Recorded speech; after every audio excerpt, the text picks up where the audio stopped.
Isabel Guzman एक 18 साल की लड़की जो अपनी खुद के माँ के साथ वो करती है जो किसी ने भी सोचा नहीं होगा। Isabella Guzman now facing first-degree murder charges. She was charged with first-degree murder after stabbing her mom about 79 times in the face and neck at this house in Aurora. But सवाल ये है कि उसने ऐसा क्यों किया था? क्या था इस ब्रूटल मर्डर के पीछे का सच? इज़ाबेला का जन्म यूएस के कोलोराडो शहर में हुआ था। इज़ाबेला का बिहेवियर बचपन से ही काफी अजीब था। वो हमेशा चुपचाप रहती थी और किसी से बात भी नहीं करती थी, और ऐसी बिहेवियर का एक बड़ा कारण था उसके माता पिता का डिवोर्स। जब वो 4 साल की थी तब उसके माता पिता ने डिवोर्स ले लिया था और उसकी कस्टडी उसकी माँ को मिली थी, और तब से इज़ाबेला अपने माँ के साथ ही रहती थी। इज़ाबेला अपने माँ से ज़्यादा अपने पिता से काफ़ी ज़्यादा अटैच थी, और इसकी वजह से वो अपने माँ से अच्छे से बात भी नहीं करती थी। इज़ाबेला का बिहेवियर और ज़्यादा बदल गया जब उसकी माँ अपने डिवोर्स के 1 साल बाद रायन नाम के एक व्यक्ति के साथ शादी करती है, और इन सब के कारण इज़ाबेला अपने माँ से नफरत करने लग चुकी थी। वो अपने माँ के साथ किसी दूसरे आदमी को इमेजिन ही नहीं कर पा रही थी। इन सब के कारण इज़ाबेला अपने माँ से सीधे मुंह बात भी नहीं करती थी, हमेशा किसी न किसी तरीके से अपने माँ के साथ मिसबिहेव करती थी, और इससे उल्टा वो अपने पिता से काफ़ी ज़्यादा प्यार करती थी। इज़ाबेला की कस्टडी उसके माँ के पास थी, पर फिर भी उसकी माँ इज़ाबेला को अपने पिता से मिलने देती थी, और वो अपने पिता के घर में भी रहती थी। इज़ाबेला अपने पिता के घर में काफ़ी अच्छे से रहती थी और अच्छे से बिहेव करती थी, और दूसरी तरफ उसकी उम्र बढ़ने के साथ साथ अपनी माँ के लिए नफरत भी बढ़ रही थी। वो अपने माँ की किसी भी बात को नहीं मानती थी, रात भर घर से बाहर रहना,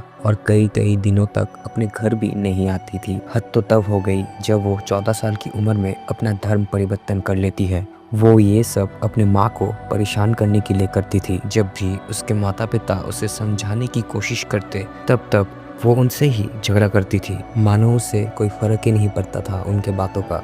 27 अगस्त 2013 जब इज़ाबेला की माँ रात को करीब 9:30 बजे अपने काम से घर पहुंचती है, तब वो देखती है एक लड़का इज़ाबेला के रूम के बैल्कनी से निकलता है। आसपास के लोगों ने पहले ही इज़ाबेला के बारे में उसके माँ को बताया था कि इज़ाबेला उसके जाने के बाद कई लड़कों को अपने घर पर बुलाती थी। आसपास के लोगों की बातें वो अनसुना करती थी, पर आज अपने आंखों के सामने ये देखकर वो बिल्कुल अपनी बेटी से हताश हो चुकी थी। इस घटना के वजह से उस रात इज़ाबेला की माँ अपने एक्स हस्बैंड इज़ाबेला के पिता को बुलाती है। वो अपने पिता को काफ़ी ज़्यादा प्यार करती थी और उनकी बात सुनती थी। इज़ाबेला के फादर उसे समझाते हैं कि तुम्हारी माँ तुम्हारी हर ख्वाहिश पूरी करती है और तुमसे बहुत ही ज़्यादा प्यार करती है, पर फिर भी तुम अपने माँ के साथ मिसबिहेव करते हो। तुम अपने माँ की बात क्यों नहीं मानते? इज़ाबेला अपने फादर की बात अच्छे से सुनती है और प्रॉमिस करती है कि वो अब से ऐसा कुछ नहीं करेगी। फिर थोड़ी देर बाद उसके फादर उसे समझाकर अपने घर चले जाते हैं। फिर उसके बाद उसकी माँ भी उसे समझाने की कोशिश करते हैं, बट इस बार भी इज़ाबेला अपनी माँ की बात नहीं सुनती है और उल्टा उनके साथ झगड़ा करती है। और वो अपने माँ से इतना ज़्यादा गुस्सा हो चुकी थी कि वो अपनी माँ के मुंह के ऊपर थूक देती है और अपने घर से निकल जाती है। उसकी माँ उसकी इस बिहेवियर से काफ़ी ज़्यादा टूट जाती है, अपने आप को कोसने लगती है, शायद मेरे ही परवरिश में कोई कमी होगी जो वो मुझसे इतना ज़्यादा नफरत करती है। फिर अगले दिन इज़ाबेला के माँ के मोबाइल में एक मेल आता है। वो मेल इज़ाबेला ने ही भेजी थी और उसमें लिखा था यू विल पे।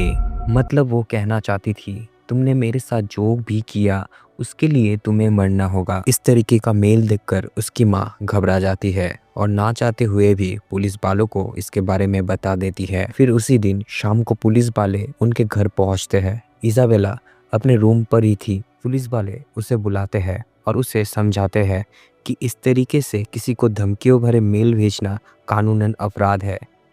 पुलिस वाले इस बात को ज़्यादा सीरियसली नहीं लेते हैं क्योंकि ये एक फैमिली मैटर था, पर फिर भी पुलिस वाले धमकी भरे तरीके से समझाते हैं और कहते हैं तुम 18 साल के ऊपर के हो और तुम्हारे परिवार वाले तुम्हें चाहे तो घर से निकाल सकते हैं। इज़ाबेला पुलिस वालों के सामने कहती है कि वो आज से ऐसा कुछ नहीं करेगी, और थोड़ी देर बाद पुलिस वाले वहाँ से निकल जाते हैं और इज़ाबेला के माँ भी अपने काम पर निकल जाती है। बट किसे पता था इज़ाबेला के मन में क्या चल रहा था। उसी रात करीब 9 बजे उसकी माँ अपना काम खत्म करके घर पहुंचती है और देखती है उसका हस्बैंड रायन डाइनिंग टेबल पर खाना खा रहा था। जब इजाबेला के बारे में उसकी माँ रायन से पूछती है तो वो बताता है शायद वो अपने रूम में ही होगी। इजाबेला का रूम दूसरे मंजिल पर था, उनके घर के बाथरूम भी दूसरे मंजिल पर था, इसलिए उसकी माँ दूसरे मंजिल पर फ्रेश होने चली जाती है। थोड़ी देर बाद रायन को ऊपर से अपने पत्नी की चिल्लाने की आवाज़ सुनाई देती है और रायन दौड़कर बाथरूम की तरफ जाता है। रायन देखता है बाथरूम का दरवाज़ा बंद था और अंदर से चिल्लाने की आवाज़ सुनाई दे रही थी। रायन को समझ आ चुका था कि इजाबेला अपने माँ के साथ कुछ गलत कर रही है। कुछ देर बाद इजाबेला की माँ की आवाज़ शांत हो जाती है और कोई भी आवाज़ नहीं सुनाई दे रही थी।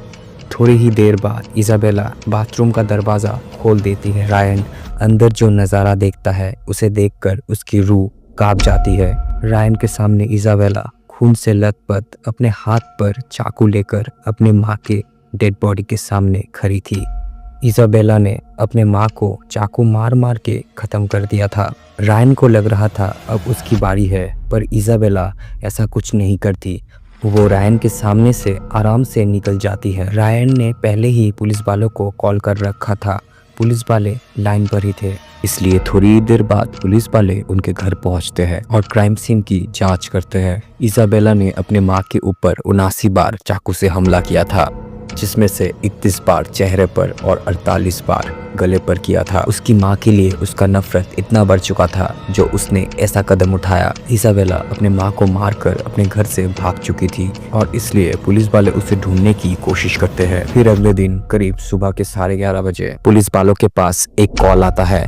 कॉल में एक औरत बताती है साउथ पार्क गैराज में एक कार के अंदर एक लड़की की लाश मिली है। पुलिस वाले वहां पर जाते हैं पर वहां पर किसी लड़की की लाश नहीं मिलती है, पर उस गैराज से एक लड़की निकलती है जो कि इजाबेला थी।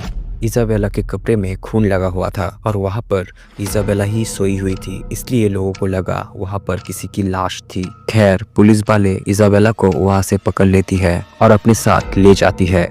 फिर उसके एक हफ्ते बाद जब पुलिस वाले उसे कोर्ट पर पेश करते हैं तो वो अचानक से अजीब अजीब बिहेव करना शुरू कर देती है। डॉक्टर रिचर्ड पाउंड का कहना था इजाबेला पैरानॉइड स्किज़ोफ्रेनिया की पेशेंट है। इस बीमारी में लोग अपने आप में ही नहीं रहते। डॉक्टर का कहना था उसने अपने माँ को मारा पर उसे बिल्कुल भी समझ नहीं आ रहा था कि उसने ये क्या कर दिया। उसने अपने दिमाग में अपना ही दुनिया बना रखा था और इसलिए कोर्ट में उसे सजा नहीं दिया जाता और उसे ठीक होने के लिए कोलोराडो मेंटल हेल्थ इंस्टीट्यूट में भेज दिया जाता है। This case was really brutal. इस केस के बारे में लोगों को तब पता चला जब 2021-22 में टिकटॉक पर उसकी एक वीडियो वायरल होती है, जिस वीडियो में वो अजीब अजीब बिहेव कर रही थी। असल में वो वीडियो उसके कोर्ट ट्रायल्स के थे और लोगों ने भी इस वीडियो का असली सच ना जानते हुए काफी ज्यादा वायरल किया इस वीडियो को।